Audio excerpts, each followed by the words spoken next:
నమస్తే తెలుగు యూనివర్సిటీలో ఉన్న మనం మీరు లాస్ట్ ఎపిసోడ్ చూసే ఉంటారు. జయధీర్ తిరుమలరావు గారు అండ్ ప్రొఫెసర్ మనోజ గారు వీళ్ళందరూ కలిసి దాదాపుగా దాదాపుగా 5,000 నుంచి 6,000 ఆర్ట్స్ అంటే ప్రజలు తయారు చేసిన మన ఆదివాసీలు మన మూలవాసులు తయారు చేసిన అత్యద్భుతమైనటువంటి గొప్ప ఆద్య కళకు సంబంధించిన ఆర్ట్ ఆ చిత్రాలన్నింటినీ ఆ పనిముట్లన్నింటినీ వాటికి వాళ్ళ జీవనం సాగించడానికి వాళ్ళు తయారు చేసుకున్న ప్రతి దాన్ని ఈ తెలంగాణకి తీసుకొచ్చారు. ఇది ఎప్పటి నుంచి 1975 నుంచి మొన్నటి దాకా వాళ్ళు అన్ని తెలంగాణకి ఒక్కొక్కటిగా ఎన్నో కష్టాలు పడి వాళ్ళకు వచ్చే జీతాలు మొత్తం దానికే పెట్టుబడిగా పెట్టి ఇక్కడ దాకా తీసుకొచ్చారు. ఇక్కడ దాకా తీసుకొస్తే దాన్ని ఒక పెద్ద మ్యూజియం కింద పెట్టొచ్చు. అయితే పోయిన గవర్నమెంట్ హయాంలో ఉస్మానియా యూనివర్సిటీలో ఒక క్వార్టర్ ఇవ్వడం జరిగింది, ప్రొఫెసర్లకు సంబంధించిన క్వార్టర్ని. ఈ గవర్నమెంట్ ఇంకొక క్వార్టర్ని యాడ్ చేసింది. అక్కడ వాళ్ళు దాన్ని తయారు చేసుకొని వాళ్ళ డబ్బులతోనే తయారు చేసుకొని కొంత ప్రభుత్వం కూడా సహాయం అందిస్తే దాన్ని కొంత రెనోవేట్ చేసుకునే ప్రయత్నం చేస్తుంటే కొంతమంది అడ్డుకుంటున్నారు. మీరు ఎందుకు ఇక్కడికి వస్తారు, ఇవన్నీ ఎందుకు పెడుతున్నారు ఇక్కడ అని. సరే, వాళ్ళకి తెలుసో తెలియకనో మాట్లాడుతున్నట్టుగా నాకు అనిపిస్తున్నది. ఎందుకంటే మీరు ఫస్ట్ ఎపిసోడ్లో మీరు చూసే ఉంటారు ఎంత ఎంత ఎంత గొప్ప ఆర్ట్ ఇది. ఇంత అద్భుతమైన కళని మనమే నిర్వీర్యం చేస్తున్నామా అనిపిస్తున్నది. ఎంత కష్టపడి ఎంత వ్యయ ప్రయాసలకు వచ్చి ఎంత డబ్బు ఖర్చు పెట్టి వాళ్ళు ఇక్కడ దాకా తీసుకొచ్చారు. ఒక సినిమా ప్రొడ్యూసర్ అడిగిండట లాస్ట్ ఎప్పుడో మీటింగ్ పెడితే, నేను ఎంత కావాలంటే అంత ఇస్తా, ఇది నాకు ఇచ్చేయండి, నేను విశాఖ సముద్రం పక్కన దీన్ని ఒక ఎగ్జిబిషన్ కింద పెట్టుకుంటా అని. అంటే ఆయన మార్కెటింగ్ చేయాలనుకున్నాడు. కానీ వీళ్ళు దానికోసం తేలేదు కదా, వానికి అమ్ముకోవడం కోసం తేలేదు కదా, మన తెలంగాణకు ఉపయోగపడుతుందని తీసుకొచ్చారు. కానీ దీన్ని ప్రభుత్వం గుర్తించాలి. సో నా ముందు ప్రొఫెసర్ జయధీర్ తిరుమలరావు గారు ఉన్నారు అండ్ ప్రొఫెసర్ మనోజ గారు ఉన్నారు. ఇది ఎపిసోడ్ నెంబర్ 2. ఇంకా నేను ఈ ఎపిసోడ్లో చాలా చాలా చాలా ఈ కళలని మీకు చూపించే ప్రయత్నం చేస్తా, ఈ ఆర్ట్స్ని మీకు చూపించే ప్రయత్నం చేస్తా. సార్ ఇదేంటి సార్? ఇది పడవనా? ఇది ఎస్, సరుకులు మనుషులు దాదాపు 50 మంది ఇందులో ఎక్కచ్చు. 50 మంది ప్రయాణం చేయొచ్చు. ఉరకలెత్తే ఝరీ ప్రవాహంలో కూడా ఈ పడవ సేఫ్టీ. ఆ తర్వాత దాని వెనక ఉన్న పడవలు సరుకుల పడవలు, ఆ తర్వాత ఇది చేపలు పట్టే పడవలు, అవి ఈ మధ్యలో ఉన్నాయి. మధ్యలో చేపలు, అది సరుకులు. అది దేనికి అవసరపడే పడవని వాళ్ళు తయారు చేసుకున్నారు. ఇది ఏ ఏరియా నుంచి తీసుకొచ్చారు? ఇది ఛత్తీస్గఢ్ నుంచి అది ఇంద్రావతి నది అక్కడ బ్రిడ్జి కట్టారు. ఈ బ్రిడ్జి కట్టడం వల్ల వీటిని పక్కన పడేశారు. వారి అనుమతితో మనం దాన్ని తీసుకొని వచ్చారు. ఎంత వెయిట్ ఉంటుంది సార్ ఇది దాదాపు 1000 కిలోల కంటే ఎక్కువ ఉంటుంది. ఇవన్నీ ట్రాన్స్పోర్ట్ లారీలోనే 6 టైర్ లారీ ఎతికి అందులో పెడితే తప్ప అది బ్యాలెన్స్. ప్రభుత్వాలు ఏమైనా మీకు సహాయం అందించినాయా? ఇప్పటి వరకు ఏ ట్రాన్స్పోర్టేషన్ కి కానీ దేనికి కానీ ఎవరు కూడా ఇవ్వలేదు. ఓకే, ఇదేంటి సార్? ఇది ధాన్యం మర. దీనికి ఎద్దులన్నీ కట్టి ఆ మధ్యలో ఇట్లా పెట్టి చుట్టూ తిరుగుతుంటే మినిట్స్ లో కొన్ని క్వింటాళ్ల వడ్లు లేదా పప్పులు ధాన్యాలు వచ్చేస్తాయి. క్లీన్ అయిపోతుంది, అది రాదు. ఆ తర్వాత ఇది దీనికి సంబంధించినటువంటి బరువు. ఈ బరువు వల్లనే ధాన్యము మాదేపుతుంది. శుభ్రం చెక్కతో అంత చెక్కే, కానీ ఇనుము కంటే డబల్ వెయిట్ ఉండే చెక్క అది. ఓకే, అట్లా. ఇప్పుడు అది ఎల్లమ్మ లంద ట్యానింగ్ చేయడము అంటే చర్మాన్ని శుభ్రం చేయడానికి మొట్టమొదటిగా దీంట్లో నానబెడతారు. దీంట్లో దీని కథ ఏంటంటే, ఎల్లమ్మని చంపడానికి ఆయన కొడుకు జమదగ్నిని పంపిస్తాడు తండ్రి. ఎల్లమ్మని ఇందులో దాస్తారు. ఎల్లమ్మ వీళ్ళకు ఆడపడుతుంది ఈ మాదిగలకి. అట్లా ఆ ప్రతి లంద మీద ఎల్లమ్మ సంకేతాలు ఉంటాయి. ఇప్పుడు ఇది ఇక్కడ ఉన్న దేవత అది ఇట్లా దీనికి ఇట్లా తిప్పితే ఆ ఎల్లమ్మ గుర్తు వస్తుంది. అదే పాము పడగలు ఎల్లమ్మకి గుర్తు. ఇది లంద. దీంట్లో అది భూమి వరకు లోపల పెట్టి దాంట్లో పడవలే కాదు, అవి పశువుల దానాకి తినడానికి ఉపయోగపడేటివి. ఇటు పక్కన ఉన్న ఆ చెక్కది మాత్రము బెల్లం ఆరేయడానికి ఇది బెల్లం వండడానికి, అది చెరుకు గడ పిప్పి తీయడానికి పనికి వచ్చేవి. ఇవన్నీ ఉత్తగా ఇట్లా పడేసి ఎక్కడ ప్లేస్ ఎవరిస్తారు? ఈ విశ్వవిద్యాలయం ఆ మాత్రమైనా ఇచ్చింది, ఉస్మానియా మాత్రము వెళ్ళిపోమ్మని వెళ్ళగొడుతున్నది. ఈ చెరుకు రసం తీయడానికి, చెరుకు పిప్పి బ్యాక్ సైడ్ ఉన్నాయా సార్? రండి పదండి.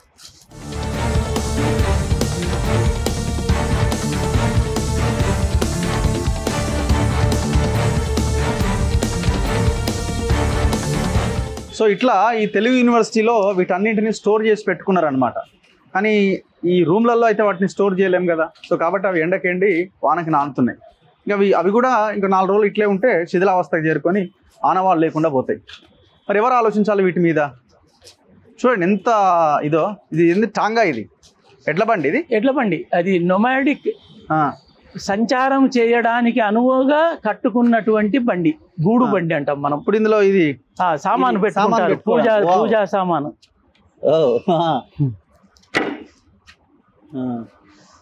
దీనికి ముందు గుర్రమార్ ఎడ్ల బండి నొమాడిక్ బుల్లెట్ కార్. ఇది ఇప్పుడు అక్కడి నుంచి ఉన్నదేనా సార్? ఇది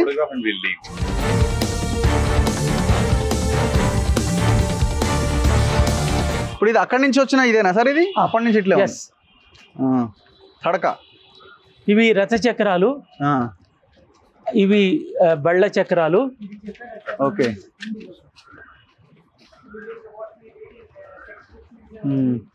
ఇది సార్ ఇది ఆయిల్ ఎక్స్ట్రాక్ట్ చేస్తారండి. ఇందులో రోకలి పెట్టి గింజలు అందులో వేసి తిప్పుతారు. అప్పుడు నూనె వస్తుంది. ఆ నూనెను కాటన్ దూదిని పెట్టి తీసి పెడతారు. దేవుడికి నైవేద్యం పెడతారు. అది ప్రీతిపాత్రమైంది. ఇది కూడా ఒక రకమైనటువంటి బండి. ఇది కూడా స్టోరేజ్ ఉంది చూడండి. ఎస్.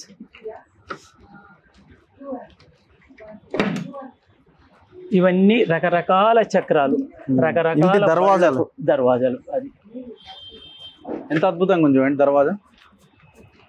ఆనాటి డిజైన్.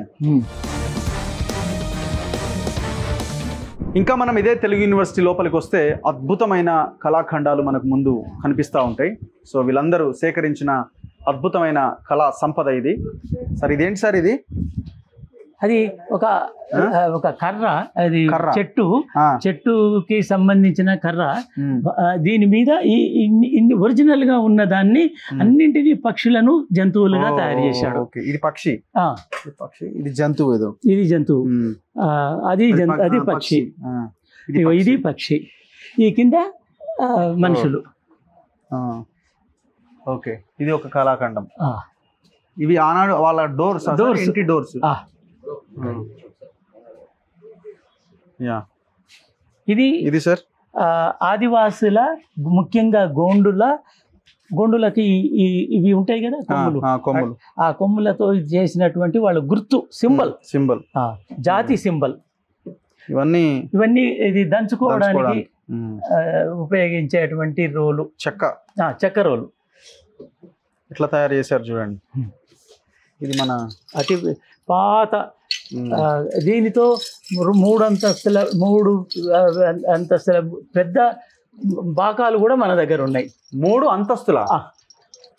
అంతస్తుల బాకాలు అంటే 3 పొడవులు. దీనంతా 3 రెట్లు. 3 రెట్లు. చిన్నవి పెద్దవి అన్ని. ఎస్. ఓకే. ఇది మనకు లభించిన అత్యంత ప్రాచీనమైన కొయ్య దీపము. ఇదా సార్? దీప స్తంభం. ఆ 3 ఉన్నాయి కదా, ఆ 3 దీపాలు ఉంటాయి. మరి ఇవేంటి సార్? ఇవి అది దేవత చేతులు, అవన్నీ చేతులు. ఓకే. ఇప్పుడు దీన్ని మనం రెస్టోర్ చేయడానికి 20,000 ఇచ్చినా చేసేవాడు లేరు, కానీ చేయించక తప్పదు. అవి దేవత చేతులు. ఇప్పుడు అవన్నీ కందిళ్ళ సార్? అవన్నీ కొత్త కందిళ్ళు. మాకు కొత్తయే. వాటికి 50 ఏళ్ళు ఉండొచ్చు, కానీ దానిలో తెచ్చి LED బల్బ్స్ పెట్టినట్టున్నారు. ఇవన్నీ అక్కడ సేకరించినవే. ఇదైతే ఇది దీపమే. ఇది దీపం. అది ఛత్తీస్గఢ్ లో దీనిని పండిన పొలం మధ్యలో పెడతారు. ఇది పైన దీపం వెలిగిస్తారు. పశు పక్షులు రాత్రిపూట జంతువులు రావు. ఓ ఆ దీపం వెలుతురు. వెళ్తురు. ఇది దీపం పెట్టుకోవడానికి చెమ్మ. ఓకే. ఇది పాత దీపం. పాత దీపం. అది కూడా ఇదేంటి? ఇది ఇది పవిత్ర జలం పెట్టుకోవడానికి. అసలు ఎలా తయారు చేయడం, అప్పుడు ఎంత ఇన్స్ట్రుమెంట్స్ అన్నది ఆ చరిత్రని మనం ఇప్పుడు నిర్మించాల్సి వస్తున్నది. అది ఇంత డిజైన్ ఇదంతా ఎట్లా పాత్రను తయారు చేసి, ఇప్పుడు అన్ని మెషిన్స్ వచ్చినాయి కదా సార్. అవును. పాత్ర తయారు చేయాలని వచ్చేసి చేసేస్తున్నారు కదా. వాళ్ళ మెటల్, వాళ్ళ మైనం. ఇది ఇది ఇది చూడండి, ఇది అద్భుతమైన గంట.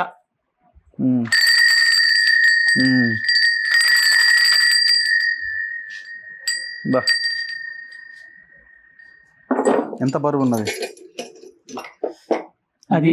అక్కడ స్త్రీ, ఇది ఇది కూడా దేవతకు నీళ్లు ఇవ్వడానికి ఉపయోగించే పాత్ర. ఈ డిజైన్ చూడండి, అది డోక్రా వాళ్ళే చేయగలరు. దానికి ఈ శబ్దము ఎక్కడైతే ఉంటుందో అది ఆదివాసీది. అంతే అంతే.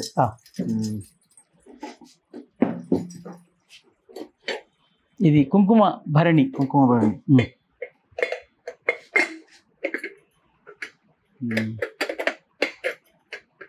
ఇక్కడ లాక్ ఉంది. లాక్ ఉంది.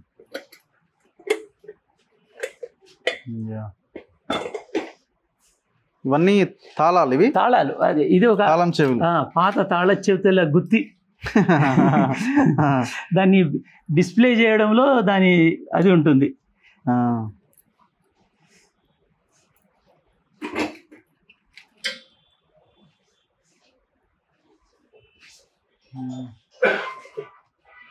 ఇది చూసారా, ఇది దీపం పెట్టడానికి ఎంత గాలి దీపం వచ్చినా ఆరిపోకుండా ఇందులో ఉంటుంది. ఫిక్స్ అయిపోయి ఉంటుంది ఇందులో వెళ్తారు. ఇవన్నీ దీపాలు, మట్టి దీపాలు. మట్టి వాళ్లకు పెద్ద. కొన్ని మీరు ఏమన్నా దీన్ని ఫినిషింగ్ చేసినారా సార్? కొద్దిగా చేసి, అంటే ఇవి చేశాము, ఎందుకంటే రంగు కూడా వేసాము. ఇప్పుడు పూర్తిగా పాడైపోయి ఉన్న సందర్భంగా మనం ఉపయోగించాం. ఎంత గొప్పగా తయారు చేశారు. చెక్కనే ఇది. చెక్క. ఇప్పుడు అక్కడ వేలాడదీసిన ఏంటి సార్ ఇవన్నీ? అవి ఒక్కొక్క అవసరానికి అనుగుణమైనటువంటి చైన్లు. ఇటు పక్కన ఉన్నవి పాతాళ గరిగలు, బావిలో బకెట్లు పడిపోతే తీసేవి ఇవి. ఈ కుండలు మాత్రము ప్రతి ఒక రిచువల్కి సంబంధించింది, పండుగకి సంబంధించింది, అవసరానికి సంబంధించింది. ధాన్యము, నీళ్లు కింది పెద్దవాటిలో పోసుకుంటారు. పైన కూరాడు కుండలు, ఎల్లమ్మ కుండలు, మైసమ్మ కుండలు సెపరేట్గా ఉంటాయి. వాటి వెలుతురు అందులో నుంచి ప్రసరిస్తుంటుంది. దీపాలు పెడతారు ఆరిపోకుండా. అది మహిళలకు సంబంధించిన విజ్ఞానం. దీంట్లో ఆదివాసీ మహిళా విజ్ఞానం అని సపరేట్గా మనము చెప్పవచ్చు. ఇప్పుడు ఆ పీకలు అవి కొత్తవి, అవి వాటి అది మనకు గిఫ్ట్గా ఇవ్వబడేది. ఓకే. అయితే దీనికి ముందు దశలో ఆదివాసీ పీకలని మనం చూపిస్తాం.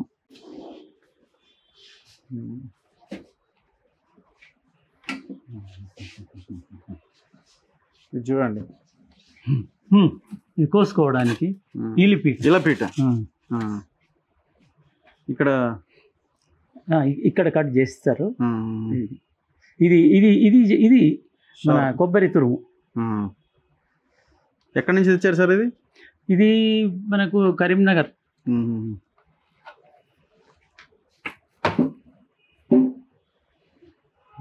పెట్టే.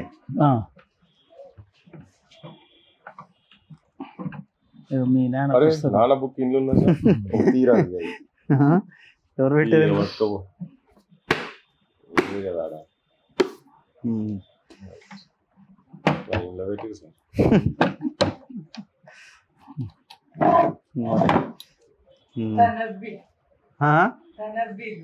తనాబీలు అంటారు కదా, తనాబి అనేది. ఇవి కూడా అక్కడి నుంచే.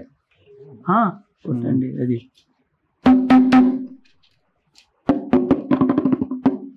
ఇది దీపం. ఇందులో పైనుంచి ఒత్తి వస్తుంది. కింద నుంచి పెడతారు అనుకుంటాను. ఇక్కడ వేస్తుంది.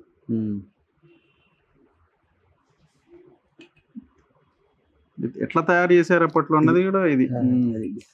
అది గట్టిగా అయినట్టుంది. అది దీంట్లో నూనె పోసి పత్తి పెట్టి సన్నగా ఇందులో తీస్తారు. ఇంత అద్భుతం. ఇంకా కిరోసిన్ క్లీనింగ్. అవునవునవును. ఇవన్నీ బిందెలా సార్ అప్పుడు అక్కడ? అంటే కొన్ని అక్కడి కొన్ని ఇటువైపు ఇవి మనకు దొరికినప్పుడు మనం వేరే వాళ్ళు మనకి గిఫ్ట్ ఇచ్చినప్పుడు మనం తీసుకుంటాం. ఓకే.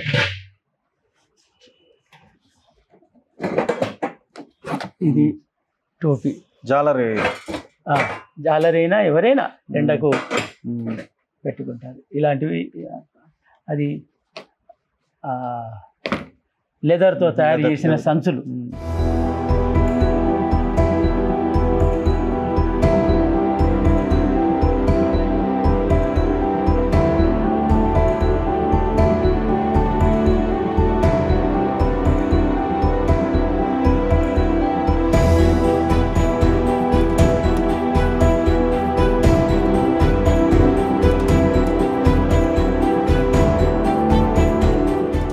సో ఇట్లా ఈ సంపదని కాపాడుకోవాల్సిన మనము పూర్తిగా దీంతో మనకు సంబంధం లేదు అన్నట్టుగా వ్యవహరిస్తున్నాం. ఉస్మానియా యూనివర్సిటీ స్టూడెంట్స్ కానీ వీళ్ళు ఇంకా ఆహ్వానించాలి, మా దగ్గరికే తీసుకురావాలి, మా దగ్గర చాలా ప్లేస్ ఉంది, మా దగ్గరే పెట్టండి అని ప్రభుత్వాన్ని డిమాండ్ చేయాలి. డిమాండ్ చేయాల్సిన దగ్గర మనం వద్దుపో అని అంటున్నామంటే ఇది మనం చూడకపోవడం వల్ల, మనకి తెలియకపోవడం వల్ల, విషయం మీద అవగాహన లేకపోవడం వల్ల ఈ పరిస్థితి. సో దయచేసి ప్రభుత్వానికి ముఖ్యంగా బాధ్యత ఇందులో ప్రధానంగా ఉన్నది. అవసరమైతే ఇంకొక 5-10 ఎకరాలు తీసుకోవాలి, పెద్ద మ్యూజియం కట్టాలి. అప్పటి వరకు అయితే అదే ఉస్మానియా యూనివర్సిటీలో తాత్కాలికంగా ఉండడానికి వెసులుబాటు కల్పించాలి.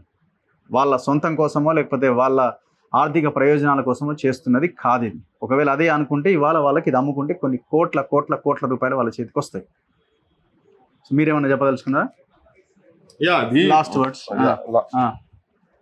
విద్యార్థులకు, విద్యార్థి సంఘాలకు, అధ్యాపకులకు ఇది పరిశోధనకు సంబంధించినటువంటి ఉపయోగపడేటువంటి నిధి కాబట్టే ఇది తెలంగాణ నిధి, భారతదేశ నిధి. ఇది కాపాడుకోవాల్సిన అవసరం మన అందరి మీద బాధ్యత ఉన్నది. అందరం పీజీలు పిహెచ్డీలు చేసినాము. నేను కూడా అదే యూనివర్సిటీ ప్రోడక్ట్ కాబట్టి ఎక్కడ కూడా బార్ షాప్ల కాడికెళ్ళి ఇస్తా ఉన్నారు. అక్కడ ఆ ప్లేస్ యాక్చువల్లీ సరిపోదు, అది వాళ్ళు ఇచ్చేది సరిపోదు. మేము ఇంకా ఎక్కువ కావాలనే దాంట్లో ఆలోచన ఉండే, కానీ అక్కడ మస్తు ప్లేస్ ఉన్నది. ఇంకా ఎక్కడ ఇలా చిన్న చిన్న ఆక్సిజన్ పార్క్లని అవి ఇవని చెప్పని పెద్ద ఎక్కడ పెడతా ఉన్నారు కదా. ఐపీకి ఇచ్చారు, డిఫరెంట్ వాటికి ఇచ్చారు కదా. ఇది ఇంకోటి ఏంటంటే యూనివర్సిటీ కూడా దీన్ని బాగా అయి ఉన్నది. ఇది కూడా ఫ్యూచర్ సిటీ, అసలు సిటీ ఇది, ఒరిజినల్ సిటీ ఇది కదా. మన మూలాలు తెలియాల్సింది కదా. పరిశోధన తోటే కదా, సైన్స్ తోటే కదా ఇట్లా డెవలప్ అయ్యి వచ్చింది. సో దీన్ని కాపాడుకోవాల్సిన బాధ్యత అందరి మీద ఉన్నది కాబట్టి నేను కూడా యూనివర్సిటీ ఆల్ ఆర్గనైజేషన్స్ కు నేను విజ్ఞప్తిస్తున్నా. తర్వాత సమాజం మొత్తం ఇంక్లూడింగ్ పొలిటికల్ పార్టీస్ కూడా అందరూ దీని మీద శ్రద్ధ వహించి అక్కడ ఎట్లాగో ఇప్పుడు అలాట్మెంట్ అయిపోయింది. అసలు ఇంకా చాలా హ్యూజ్ ల్యాండ్ ఉండి దీన్ని ఒక అద్భుతమైనటువంటి విలేజ్ తయారు చేసేటట్టుగా ఇప్పుడు ఎట్లయితే ప్రపంచ సుందరిలో కాంపిటీషన్లు ఇక్కడ పెడుతున్నారో ఇదేం తక్కువ కాదు, వాటి కింద ఏం తక్కువ కాదు. ఒక్కొక్కటి ఒక్కొక్క బ్యూటీ ఇదంతా. సో వీటిని కాపాడుకోవాల్సిన అవసరం ఉంది. ఇది వారి చేతులలోకి వెళ్ళి ఇప్పుడు కొన్ని 50 ఏళ్ల నిధి అన్ని ఆర్థికంగా సర్వం దారపోసి వీటిని రక్షణ చేసి భవిష్యత్తు గురించి అయితే కాపాడినరో ఇక్కడ నుంచి తెలంగాణ సమాజం మీద బాధ్యత ఉన్నది. ఇది మనం భావి తరాలకు అందించేటువంటి సిచ్యువేషన్స్ మనం తీసుకురావాల్సిన అవసరం ఉందని చెప్పి విజ్ఞప్తి. Thank you very much. దీని మీద ఖచ్చితంగా ప్రభుత్వం కదిలే వరకు ప్రభుత్వాన్ని క్వశ్చన్ చేస్తూనే ఉంటాం. ఇది ఇంత సంపదని కాపాడుకోవాల్సిన బాధ్యత మనందరి మీద ఉంది. ఆదివాసీ సంఘాలు, బహుజన సంఘాలు, అన్ని రకాల సంఘాలు, ఇది ఒక్కరికి సంబంధించింది కూడా కాదు. ఇది చరిత్ర, ఇది వాస్తవం, ఇది వారసత్వం. దీన్ని కాపాడుకోవాల్సిన బాధ్యత మనందరి మీద ఉన్నది. సో అందుకే మనం అంతా దీని మీద క్వశ్చన్ చేయాలి. ఈ వీడియోని మనం ముఖ్యమంత్రి వరకు దీన్ని పంపించాలి. ముఖ్యమంత్రికి తెలిసే వరకు దీన్ని చేయాలి. ఆయన కూడా వచ్చి ఇదంతా అరే ఇంతుందా అని అనుకుంటాడు ఒకవేళ వచ్చి చూస్తే. అవసరమైతే లీడర్లు ఎవరైతే ఉన్నారో వచ్చి చూడండి. మీరు తెలుగు యూనివర్సిటీలో ఇంత అద్భుతమైన కళాఖండాలు ఇక్కడ ఉన్నాయి. తెలుగు యూనివర్సిటీలో డైరెక్ట్గా వస్తే మీకు దాదాపు ఒక 10 రూమ్లలో ఉన్నాయి ఇట్లాంటివి. చూస్తూనే ఉండండి మన తొలి వెలుగు.